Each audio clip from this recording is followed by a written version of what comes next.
भगवान श्री राम की पावन कथा में कल आपने सुना कि भरत जी राम जी के चरण पादुका लेकर के गए।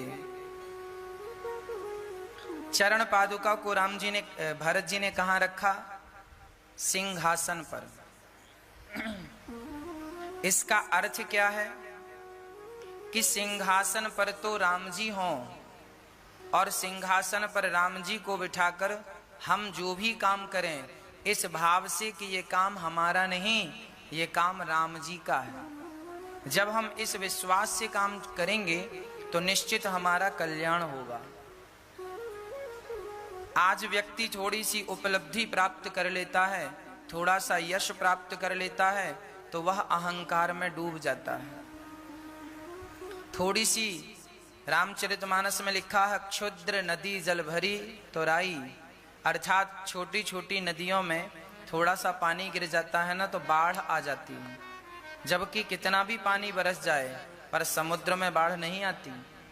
छोटी छोटी नदियां जो होती है ना, थोड़ा सा पानी पा करके उफनने लग जाती हैं, अपनी मर्यादाओं को भूल जाती हैं। गर्मी में सूखी पड़ी थी और जरा सा पानी गिरा तो बाढ़ आ गई।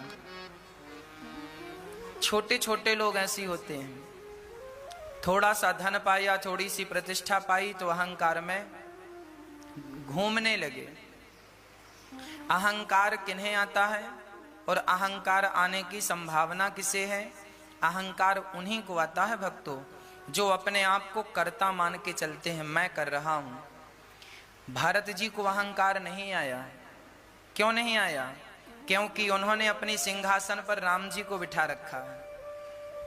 जो व्यक्ति अपने सिंहासन पर स्वयं बैठा है वो तो अहंकार का शिकार होगा ही, आज ना सही कल। पर जो ये मान के चल रहा है कि सिंहासन राम जी की है और हम तो इनके चाकर बन करके सेवा कर रहे हैं, जो ये भाव रखकर जीवन यापन करते हैं, उन्हें कभी अहंकार नहीं आता। और अहंकार नहीं आएगा तो जीवन संवर जाएगा। अहंकार की बात चली तो रामचरितमानस के अरण्य कांड में अब हम प्रवेश कर रहे हैं। भरत जी राम जी की पादुका लेकर गए। रामचरितमानस में पहला कांड है बाल कांड। पहला कांड है भगवान श्री राम जी का बाल कांड, जिसमें जन्म होता है राम जी का, बाल लीलाएं होती हैं। ये सब बाल कांड का अंग है। जब ते राम ब्याह घर आए, नित नव मंगल मोद बधाए। राम जी का जब विवाह होकर अयोध्या आते हैं, वहां से अयोध्या कांड स्टार्ट होता है। रामचरितमानस का दूसरा कांड है अयोध्या कांड।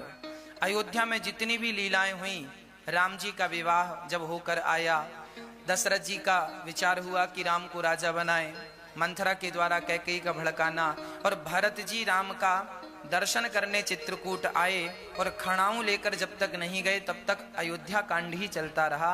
और जब अयोध्या लौटकर भरत जी वापस गए तो राम जी श्री भरत जी जब नंदीग्राम में रहने लग गए, उसके बाद से अरण्य कांड स्टार्ट हुआ। एक दिन राम जी चित्रकूट में बैठे माता सीता का श्रृंगार कर रहे थे। राम जी माता सीता के बालों में अपने हाथ से जंगल के पुष्प तोड़कर लाते हैं और राम जी अपने हाथ से पुष्पों की एक माला बनाते हैं और सीता माँ के बालों में चोटी के बीच में वो पुष्पों का हार राम जी बालों में लगाते हैं। अर्थात राम जी आज फूलों से माता सीता का श्रृंगार कर रहे हैं। कानों के लिए सुंदर से पुष्पों के बाले बनाए हैं, पुष्पों की राम जी ने चूड़ियां बनाई हैं, माता सीता का श्रृंगार श्री राम जी कर रहे हैं। यह दृश्य इंद्र का बेटा जयंत देख रहा था। अच्छा, ये बाप बेटे दोनों ना बड़े शक्की स्वभाव के हैं, इनको शक रहता है। ये जो इंद्र है ना, ये भगवान कृष्ण की परीक्षा लेने आए कि देखें तो सही ये कितने बड़े भगवान हैं। मूसलाधार पानी बरसाया जब भगवान ने गोवर्धन उठाया, तो देखो बाप भी ऐसे ही है, भगवान पर शक कर रहा है, ये कैसे भगवान। और एक ये जैसे ही बाप वैसे ही बेटा। बाप शक्की है तो बेटा भी शक्की स्वभाव का होगा। उसे भी शक है कि ये कैसे भगवान है, बताओ पत्नी के पीछे कितना श्रृंगार कर रहे हैं। आज जयंत इंद्र का बेटा कौए का रूप धारण करके आया और माता सीता बैठी हैं, राम जी पुष्पों को उनके बालों में गूंथ रहे हैं। तभी जयंत कौआ बनकर आया। और जानते हो, सुरपति सुत धरी बायस वेसा सठ, गोस्वामी जी से सठ शब्द से संबोधित कर रहे हैं। ये सठ है ना। सठ की परिभाषाओं में आप कह सकते हैं मूर्ख। सठ चाहत रघुपति बल देखा। आज ये दुष्ट व्यक्ति, सठ व्यक्ति, ये भगवान रघुनाथ जी का बल देखना चाहता है कि देखें तो सही कितने बलवान हैं। तो कौए का रूप धारण किया जयंत ने और माता सीता के चरणों में उसने एक चोंच मार दी। कौआ की चोंच बड़ी पैनी होती है, नुकीली होती है। माता सीता के चरणों में जब चोंच लगी तो माता सीता के चरणों से रक्त की धार गिरने लगी, खून गिरने लगा। माता सीता के चरण बड़े कोमल थे ना, तो चरणों में चोंच मारा। सीता चरण चोंच हति भागा, चोंच मार के भागा। मूढ़ मंद मति कारण कागा। गोस्वामी जी लिख रहे हैं भगवान की परीक्षा लेने के विचार से उसने ये धृष्टता की। जब माता सीता के चरणों में से रक्त निकला और रक्त निकल के वो रक्त भी, देखिए माता सीता का अनुराग, कि माता सीता का के चरणों से जब रक्त निकला तो वो रक्त भी रघुनाथ जी की तरफ भागा। मतलब माता सीता का रोम रोम केवल राम राम जपता है, तो रघुनाथ जी के ओर वो रक्त भागा। तो राम जी के पांव के पास वो रक्त आया। राम जी ने देखा, अरे ये आपके पांव से रक्त कैसे निकल रहा है। सीता जी ने कोई जवाब दिया नहीं। रघुनाथ जी तो अत्यंत कृपालु हैं, अति कृपालु रघुनायक, सदा दीन पर नेह, तासन आई कीन छलू, मूरख अवगुण गेह।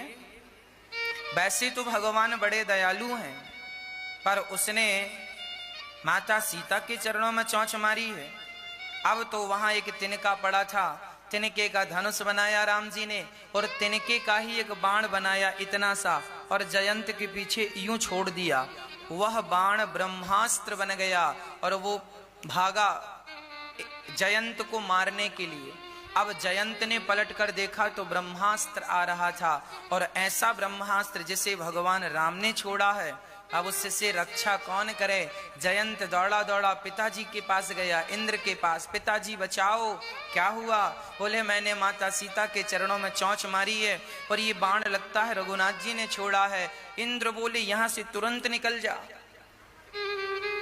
रघुनाथ जी से पंगा लिया है, मैं रक्षा नहीं कर सकता, नहीं मेरी सिंहासन भी नष्ट हो जाएगी, तू चला जा यहां से। बेटा तो दूसरा हो जाएगा, सिंहासन दूसरी बार थोड़ी मिलेगी, चल भाग यहां से। और किसी से पंगा लिया होता तो मैं तेरे पक्ष में झगड़ा करता, पर तू राम जी से पंगा लिया, चल निकल जा। पिता ने घर से निकाल दिया, निकल। ब्रह्मा जी के पास गया, ब्रह्मा जी ने कहा बाहर बाहर, अंदर आने की जरूरत नहीं, बाहर बाहर। शंकर जी के पास गया, सबने बाहर का रास्ता दिखाया। अरे पंगा भी तुमने किससे लिया है।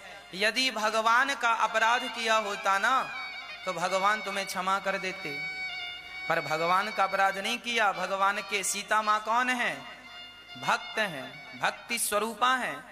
भगवान का अपराध कोई कर दे तो भगवान उसे क्षमा कर देते हैं, पर भगवान के भक्त का कोई अपराध कर दे तो भगवान उसे कभी क्षमा नहीं करते। जयंत यहाँ से वहां, यहाँ से वहां जब भागा तब नारद देखा विकल जयंता, लागे दया कमल चित संता। नारद जी ने देखा कि ये जयंत पूरी दुनिया में यहाँ से वहाँ भाग रहा है। तब संत हृदय था। नारद जी तो दयालु हैं, संत हैं, और संत वैसे भी स्वभाव से दयावान होते हैं। नारद जी को बड़ा दर्द हुआ, दया आई, बुलाया, ए जयंत यहाँ आओ। क्या हुआ बेटा, तू क्यों यहाँ से वहाँ भाग रहा है? नारद जी बचा लो मुझे, मैंने अपराध कर दिया है। माता सीता के चरणों में चोंच मारी और रघुनाथ जी का मैं बल देखना चाहता था, ये बाण मेरे पीछे लग गया है, प्रभु मुझे बचा लो। तब नारद जी ने कहा एक ही उपाय है, तू बच सकता है। तो बोली कहाँ जाऊं? पिताजी के पास गया तो उन्होंने बाहर कर दिया, ब्रह्मा जी के पास गया उन्होंने बाहर कर दिया, शंकर जी अब कहाँ जाऊं? बोले तूने अपराध किससे किया है? बोले सीता जी का। तो एक काम कर, वो माँ है और माँ ही एक ऐसी है इस दुनिया में, बेटे के लाख अपराध हो जाएं और यदि बेटा दौड़कर माँ की शरण में आ जाए, माँ गलती हो गई मुझे माफ कर दो, दुनिया माफ भले ना करे पर माँ अपने बच्चों को माफ कर देती है। तो माँ के अपराध को तुमने किया है, जाओ जिस माँ का तुमने अपराध किया है वही माँ तुम्हें बचाएगी, वही माँ रक्षा करेगी। जयंत तुरंत जयंत सीता माँ के चरणों में आया, माँ मेरी रक्षा कीजिए, माँ रक्षा कीजिए। जयंत को देखकर माता सीता विकल हो गई, दुखी हो गई। बेटा क्या हुआ?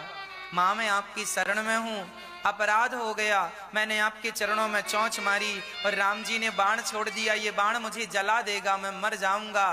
तुरंत माँ भगवती ने, माँ सीता ने राम जी से प्रार्थना की, देखो जब तुम माँ की शरण में जाओगे ना तो माँ स्वयं राम जी से कहेंगी, राम जी हमारी सुने भले ना सुने, पर जब हम माँ की शरण में जाएंगे तो माँ तो राम को, पत्नी पति को मना लेती है, पत्नी पति को मना लेती है। तो पत्नी अर्थात माता सीता ने पति अर्थात राम जी को मना लिया और कह दिया कि ये अपराधी है, माना की, पर ये शरण में आया है और शरणागत कहूं जे तजहि हित अनहित अनुमान, तेनर पावर पापमय तिनहि बिलोकत हान। ये आपने ही कहा है, शरण में आए हुए को कभी मारना नहीं चाहिए, कितना भी बड़ा अपराधी हो शरण में आ जाए उसे क्षमा जरूर कर देना चाहिए। कोई कितना भी बड़ा अपराधी हो, यदि तुम्हारे सामने आकर सॉरी कहता है, क्षमा मांगता है, तो जरूर आपका धर्म होता है कि आप उसके अपराध को भूल जाएं, माफ कर दें। गलतियां सबसे होती हैं पर आप अपराध माफ कर देंगे। यदि आपने उसका अपराध माफ नहीं किया तो फिर आप भी अपराधी हो जाएंगे। इसीलिए कोई आपकी शरण में आ जाए और कहे कि मुझे क्षमा कर दो, मैंने अपराध किया है। हमारे भारत में यह व्यवस्था है, आतंकवादी भले उसने हजारों लोगों को मारा हो, पर वो आतंकवादी यदि दोनों हाथ उठा के अपने आप को सरेंडर कर दे और कहे कि मुझे क्षमा कर दो, मैं अपराधी हूँ, मैंने अपराध किया है, मैं अपने आप को समर्पित करता हूँ, तो हमारे देश का जवानों से गोली नहीं मारता, जेल में डालता है, दंड देता है, पर प्राण दंड नहीं देता।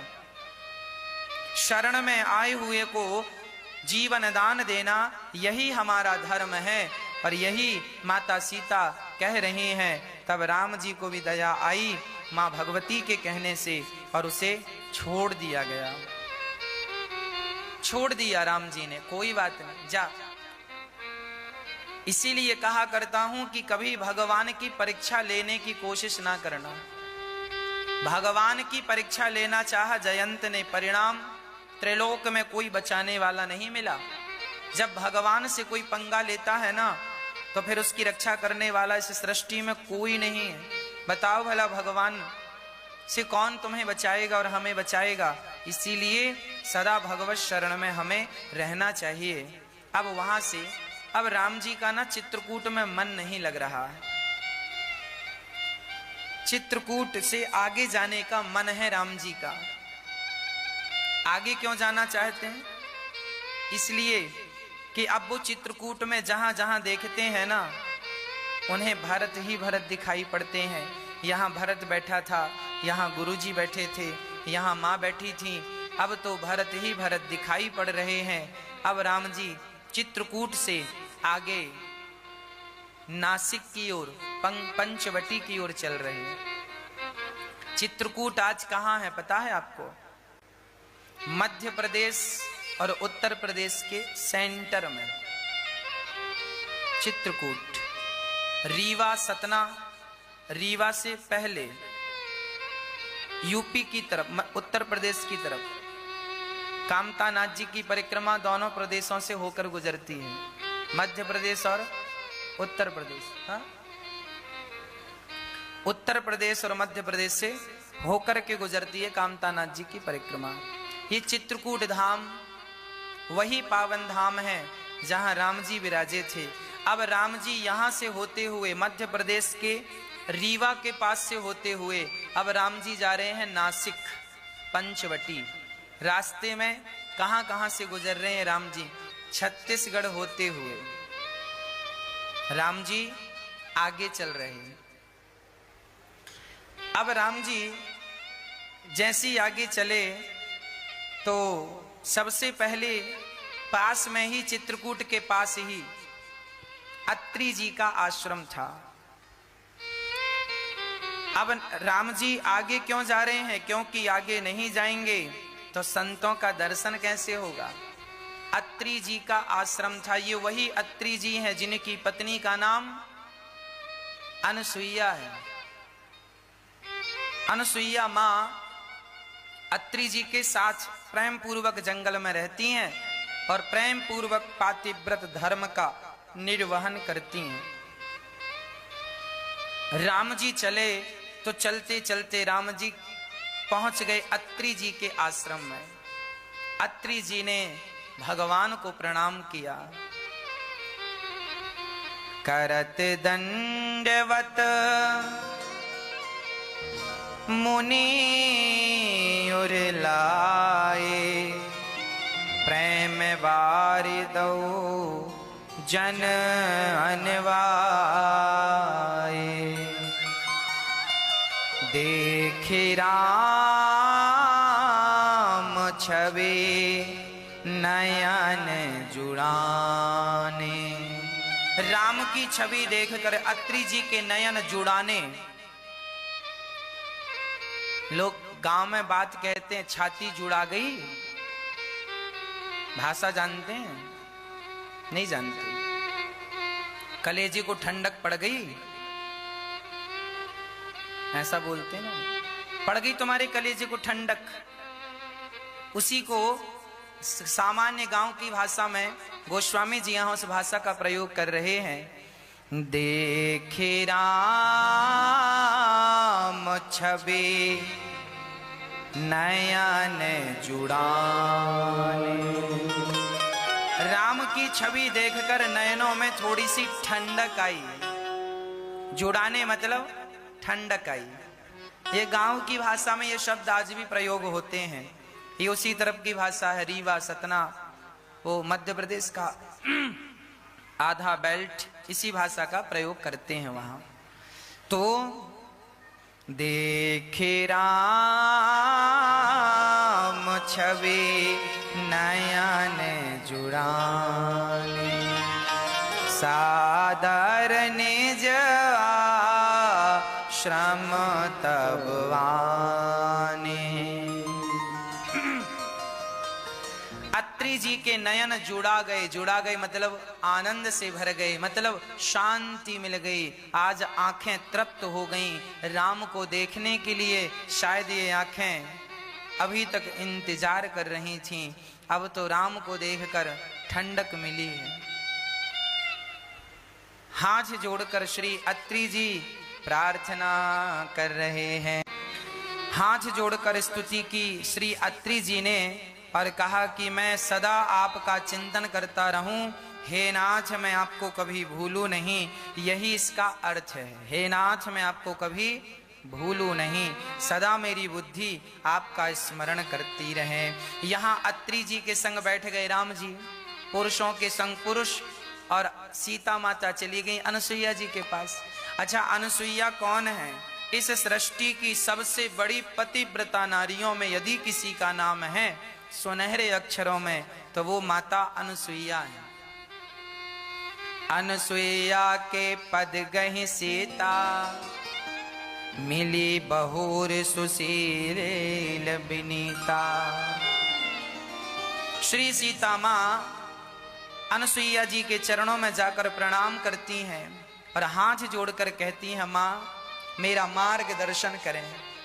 माता अनसुईया को सीता माता को अनसुईया जी ने सुंदर से वस्त्र आभूषण पहनाए, ऐसी साड़ी दी अनसुईया माँ ने। आपको पता है लंका में लगभग माता सीता 11.5 महीने रहीं, पर 11.5 महीने में माता सीता की जो साड़ी थी वह एक ही साड़ी थी। एक साड़ी में 11.5 महीने निकाल दिया माता सीता ने। वो साड़ी कोई सामान्य साड़ी नहीं थी। जो साड़ी माता सीता पहनी थी उस समय वो अनसुईया माँ की दी हुई साड़ी थी, और वो ऐसी साड़ी थी कि कभी पुरानी नहीं होती थी, कभी फटती नहीं थी, और वह साड़ी कभी अशुद्ध नहीं होती थी। ऐसा गुण था। देखिए तपस्वियों के सामान अद्भुत होते हैं, है ना। तो ये माँ अनसुईया के दिए हुए वस्त्र आभूषण सुंदर श्रृंगार कर दिया अनसुईया जी ने, और सामने बिठाकर माता अनसुईया को सबसे बड़ा श्रृंगार दिया। स्त्री का सबसे बड़ा श्रृंगार कौन सा है बताओ मैया? ओ मेरी माँ, मैया बताओ स्त्री का सबसे बड़ा श्रृंगार कौन सा है? मैया जी कौन सा है बताओ? कौन सा श्रृंगार सबसे बढ़िया है?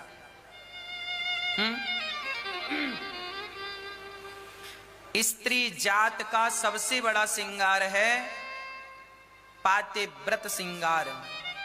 यदि स्त्री पतिव्रता है तो उसके सारे श्रृंगार सफल हैं, और यदि आप पतिव्रता नहीं हैं तो आपके सारे श्रृंगार व्यर्थ हैं।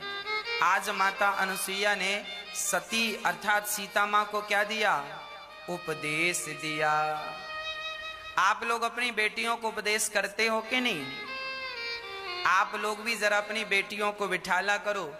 शादी के पहले जब उसका विवाह इत्यादि फिक्स हो जाए, शादी की तारीख निकल जाए, तो माँ को चाहिए कि वो अपनी बेटी को बिठाए और उपदेश दे।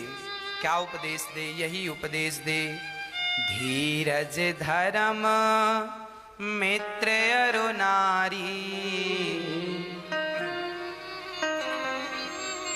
आपत्ति काल परखिए चार।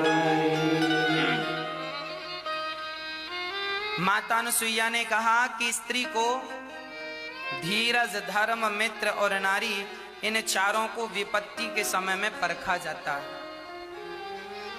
हम कितने धैर्यवान हैं ये कब पता चलेगा? जब हम पर विपत्ति आएगी। विपत्ति ही इंसान की सबसे बड़ी पहचान होती है कि व्यक्ति कैसा अच्छा या बुरा। ये पहचान विपत्ति के समय में ही तो होती है। आप मेरे साथ हैं, आपका दोस्त आपके साथ है, जब तक आपके पैसे हैं तब तक तो जमाना आपके साथ है, पर जब आप पर विपत्ति आती है तभी तो पता चलता है कि कौन आपका संगी साथी है और कौन आपका साथी नहीं है। विपत्ति ना आए तो अपनों की परख कैसे हो कि कौन मेरा अपना है? तो धीरज, मैं कितना धैर्यवान हूं, ये तब पता चलता है जब जीवन में विपत्ति आती है। हम कितने बड़े धर्मात्मा हैं, यह ज्ञान भी तब होता है जब विपत्ति आती है। बड़े बड़े धर्मात्माएं ये जब विपत्ति आती है ना, डगमगा जाते हैं। 4 दिन से आपके भूख हो, 4 दिन की भूख आपके पास हो, आप भूख से तड़प रहे हो, और तभी आपके सामने भोजन आ जाए और उसी समय कोई भूखा आकर कहे भैया हमें बड़ी भूख लगी है, तो क्या आप अपनी थाली उसे देंगे? नहीं देंगे।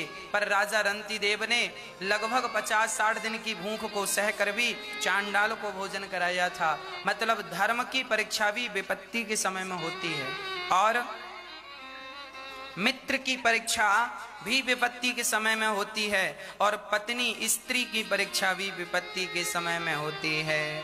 बहुत सारी स्त्रियां ऐसी होती हैं कि पति पर संकट आता है तो छोड़कर चली जाती हैं, और बहुत सारी स्त्रियां ऐसी होती हैं कि पति के संकट आने पर अपने आप को पति के हवाले कर देती हैं, अर्थात मैं आपके साथ बिल्कुल खड़ी हूं, कंधे से कंधा मिलाकर आप और हम दोनों आगे चलें। अपने पति के दुख में अपने आप को मिला देना, अपने आप को जोड़ देना, यही पत्नी का धर्म है।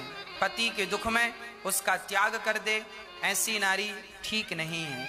तो धीरज धर्म मित्र अरु नारी, आपत्काल परखिए चारी। चार लोगों को विपत्ति के समय में परखा जाता है।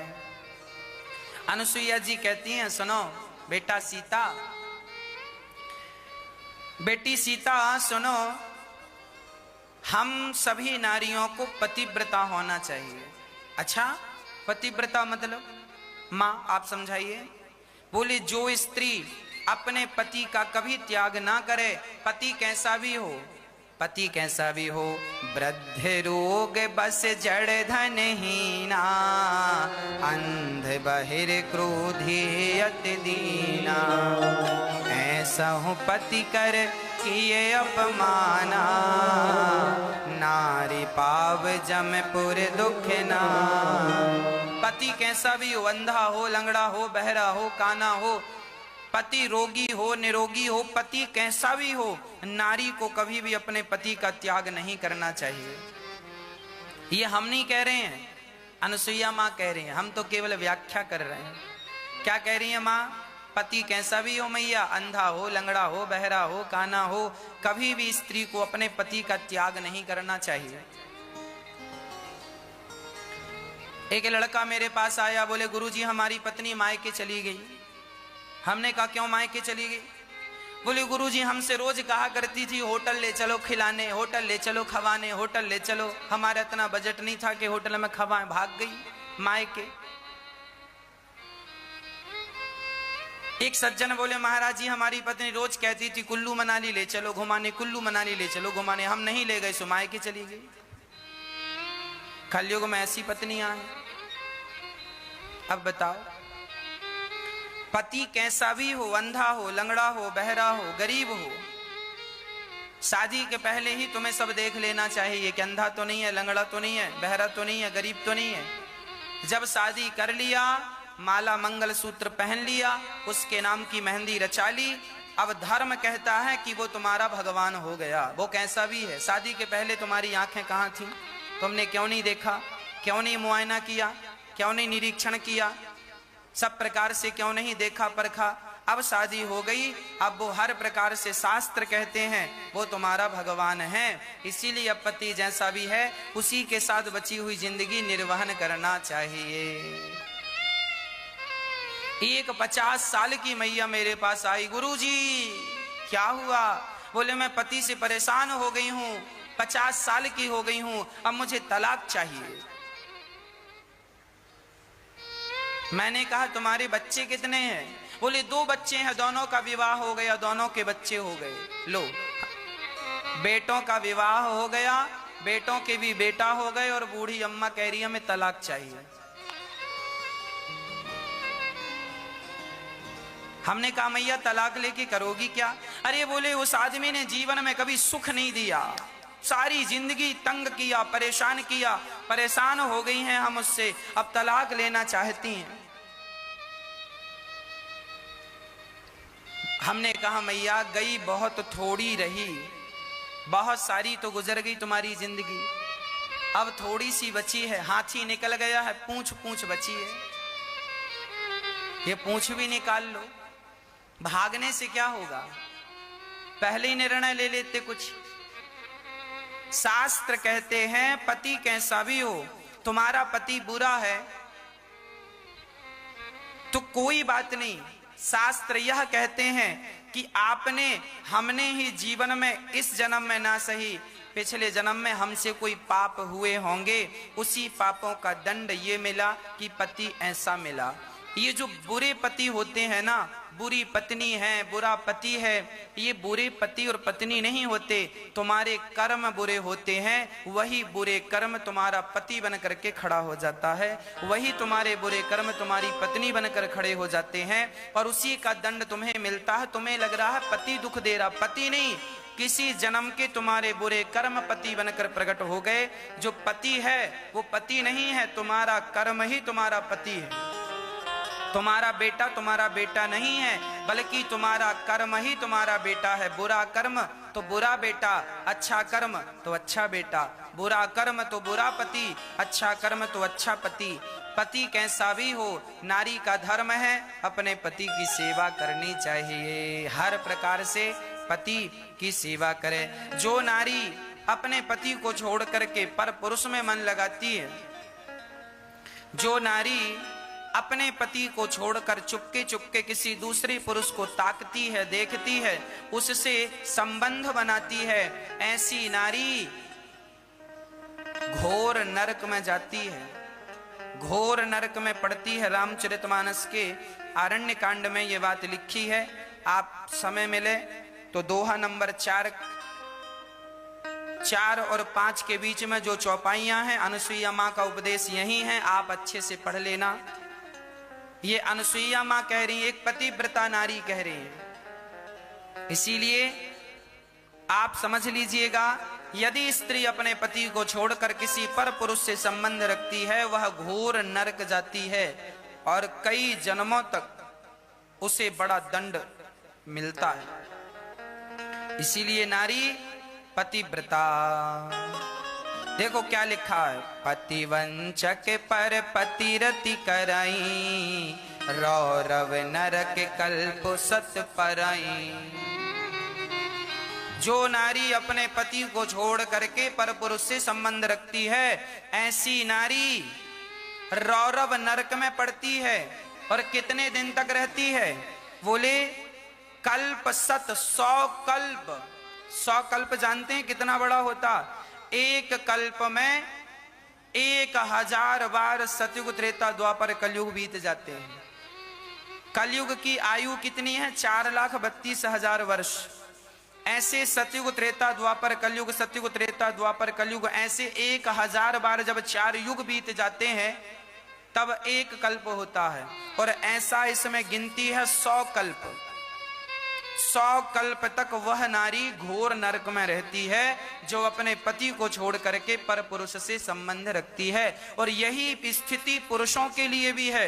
यदि पुरुष अपनी पत्नी को छोड़कर पराई स्त्री से संबंध रखता है तो वह भी 100 कल्प तक नरक में ही वास करता है। स्त्री और पुरुष दोनों के लिए सेम सेम है। इसीलिए नारी भी अपने पति के साथ प्रसन्न रहे और पुरुष भी अपनी पत्नी के साथ ही प्रसन्न रहे। आप अपने चरित्र को डिगाइए मत, आप अपने चरित्र को गिराइए मत, अर्थात चरित्रवान बनिए। आपके चरित्र की ही पूजा होती है, आपका सम्मान नहीं, आपके चरित्र का ही सम्मान होता है। व्यक्ति कितना भी सुंदर रूप और रंग का हो, पर चरित्रहीन हो तो कौन देखता है? पर चरित्रवान हो तो आदमी पूजा करता है, भले उसका रूप रंग कैसा भी हो। चरित्र की पूजा है। आपका कैरेक्टर गया तो फिर आपकी चमड़ी बचा के क्या करोगे, है ना? इसीलिए चरित्र अति आवश्यक है। पतिव्रता नारी ही सबसे श्रेष्ठ नारी होती है। इसीलिए हम कहा करते हैं,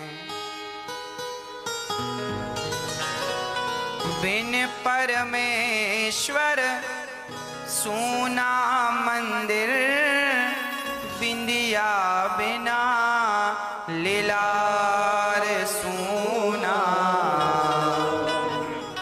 पति बिना संसार।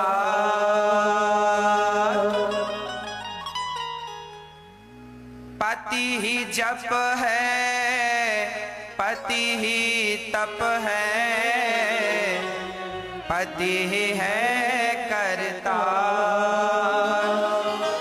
नारी के लिए उसका पति ही जप है, नारी के लिए उसका पति ही तपस्या है। ये अनुसुईया जी कह रही हैं सीता माता को, पति ही जप है, पति ही तप है, पति ही है करतार।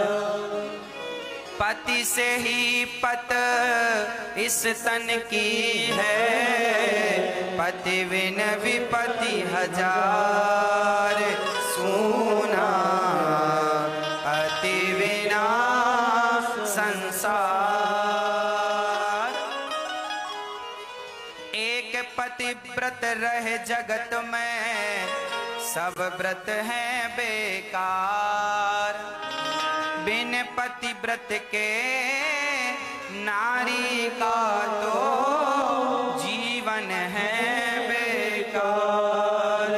सुना पति बिना संसार। नारी का एक ही धर्म है, केवल पति से प्रेम करे और पराये पुरुष को या तो अपने पिता की दृष्टि से देखे, या तो अपने भाई की दृष्टि से देखे, या तो अपने पुत्र की दृष्टि से देखे। देखो हमारे शास्त्र आपके लिए कितने। अच्छा ये बताओ, जो आज की हमारी बहनें हैं, मॉडल जमाने की जो हमारी बहनें हैं, आपसे मेरा सवाल है, बताइए यदि हमारे शास्त्र कह रहे हैं कि आप चरित्रवान रहें अपने जीवन में, तो क्या शास्त्रों की ये बात गलत है? क्या आपके लिए गलत कह रहे हैं? शास्त्र कह रहे हैं कि आप चरित्रवान रहें, तो क्या ये बात गलत है? क्या आपका भविष्य इसमें खतरे में आ जाएगा? और आज के फिल्मी लोग, जिसको आप सुपर डुपर स्टार मानते हैं, बड़े बड़े हीरो हीरोइन, ये लोग आपको क्या बताते हैं? उन लोगों का चरित्र कैसा है आप देख लीजिएगा। इस पुरुष के संग कुछ दिन रहती हैं, फिर दूसरे के संग रहने लगती हैं, फिर तीसरे के संग रहने लगती हैं। उनका तो कोई सिर पांव है ही नहीं, कभी यहाँ कभी यहाँ। तो आज की हमारी बहनें, सामान्य घर की बहनें, संस्कारी लड़कियां जब टीवी देखती हैं और पिक्चर देखती हैं और देखती हैं ये हीरोइन इसके संग भी रही, इसके संग भी रही, तो वो सोचती है कि जब ये पढ़ी लिखी और ये यहाँ पे जाकर नाम शोहरत पाकर ऐसा कर सकती हैं, तो वो सोचती मैं भी ऐसा करूं। मैं आपकी जानकारी के लिए बता दूं, वो गलत है, तुम सही हो। वो पैसा कमाने के लिए सब कुछ करते हैं, वो अपना चरित्र भी बेच देते हैं। वहां तो पैसों में चरित्र बिकता है। हाँ, जो फिल्म बनाने, फिल्मी दुनिया है जो हमारे भारत में, जहां पिक्चरें बनती हैं, करोड़ों हजारों करोड़ों की एक एक पिक्चर बनती है, ये पिक्चर बनाने वाले, अभी आपने सुना नहीं, कुछ दिन पहले एक ऐप आया था, उसके द्वारा लड़कियां अपनी अपनी बात कह रही थी, तो उसके मैंने भूल गया कोई ऐप का नाम। उसके माध्यम से जितनी हीरोइनें थी, अधिकांश हीरोइनों ने हीरो पर आरोप लगाया कि नहीं, किन्होंने मेरे साथ दुराचार किया, मैं शूटिंग करने गई। कौन सा ऐप था? हाँ, मीटू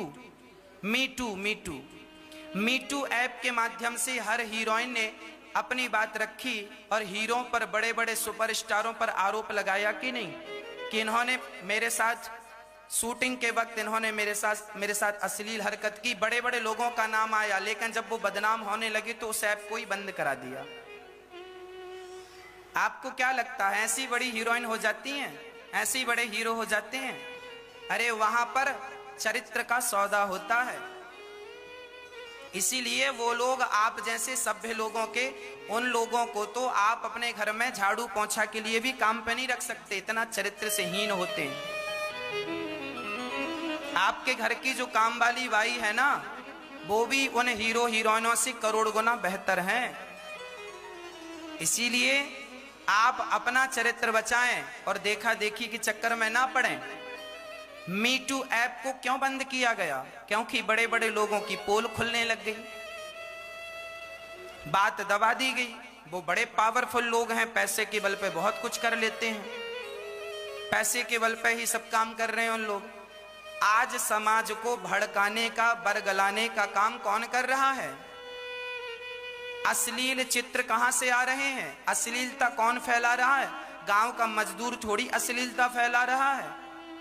अरे वही पिक्चर बनाने वाले लोग ही तो अश्लील डांस कर रहे हैं, पिक्चरों में ऐसे ऐसे अश्लील चित्र देखने को मिलते हैं, ना के बराबर कपड़े पहन करके नाच रहे हैं। अब बाप अपनी बेटी के संग पिक्चर देखे तो उसे भी लज्जा आती है कि देखो जरा कैसे अश्लील कपड़े पहने हैं। तो क्या ये आज की सभ्य समाज में शोभा देता है? ऐसी पिक्चरों पर तो बैन करा देना चाहिए सरकार को। जो अपने बाप के संग बेटी पिक्चर ना देख सके, ऐसी पिक्चरों पर बैन होना चाहिए कि नहीं? हाँ या ना? अब मुझे आप बताओ, ये लोग जो पिक्चर बना बना के हजारों करोड़ कमाते हैं, ये बताओ कि इन लोगों ने समाज को क्या दिया? क्या दिया समाज को इन्होंने? क्या आज तक किसी हीरो और हीरोइन ने एक ऐसा हॉस्पिटल बनाया जहां सबका निःशुल्क इलाज हो? बनाया हो तो बताओ। क्या आज तक इन्होंने किसी भूखे को रोटी दी, अन्न क्षेत्र चलाया? नहीं चलाया। क्या इनके पास पैसों की कमी है? क्या ये हॉस्पिटल बना करके गरीबों की सेवा निःशुल्क नहीं कर सकते? क्या ये लोग फ्री में लोगों को फुटपाथ पे, क्या बंबई में गरीबी नहीं है? अरे मुंबई में भी फुटपाथ पे लोग सोते हैं। क्या उन फुटपाथ पर रहने वाले लोगों को, क्या इन लोगों ने आज तक 2 रोटियां दी? करोड़ों हजारों करोड़ों के बंगलों में रहते हैं ये लोग और पिक्चर बना बना करके हमारे देश की संस्कृति और संस्कार को बिगाड़ते हैं। तुम्हारे हिंदू धर्म में जितना कुछ सनातन धर्म के खिलाफ कर सकते थे, ये लोग पिक्चर बना बना के कर रहे हैं। और आप लोग तो बहुत सहनशील हैं। आप लोग कहते हैं वाह, ओ माई गॉड, पिक्चर बनी, उसमें कह दिया शंकर जी को दूध मत चढ़ाया करो, जो दूध शंकर जी को चढ़ाते हो वो गरीबों में बांटा करो। बात ठीक कही उन लोगों ने, मैं समर्थन करता हूं, पर उन लोगों ने केवल ये बात कही है। क्या पूछा जाए उन लोगों से, क्या तुमने इस बात को अपने जीवन में चरितार्थ किया? क्या खुद ने हजारों करोड़ पिक्चर से कमाया? बताओ गरीबों में कितना बांटा? क्या बांटा इन लोगों ने? अरे भाई, आदमी जब मंदिर में दूध चढ़ाने जाता है ना, तो वहां बाहर भिखारी भी होते हैं, तो दूध चढ़ाने वाले लोग ही भिखारियों को भी कुछ कुछ दे देते हैं, है ना? उन्हें पता है भिखारियों को कि यहाँ आने वाला व्यक्ति धार्मिक होता है और वो हमें जरूर कुछ देगा। हम तो ये कहते हैं कि शंकर जी का दूध से अभिषेक भी होना चाहिए और गरीबों की जरूरतें भी पूरी होनी चाहिए। हम तो रोज सवेरे 3000 गरीबों को, 3000 लोगों को रोज पेट भर भोजन देते हैं, बांटते हैं, बिहारी जी बंटवाते हैं। हम केवल कहते नहीं हैं, हम करते हैं। और उन लोग करोड़ों रुपए, हजारों करोड़ पिक्चर बना के खर्च करते हैं और वो करते कुछ नहीं है, केवल कहते हैं, हमारी युवा पीढ़ी को भड़काते हैं, केवल बरगलाते हैं। उनसे पूछो कि उन्होंने कितना खर्च किया। क्या मुंबई में फुटपाथ पर सोने वाले लोगों को, अरे और तो ठीक है, फुटपाथ पर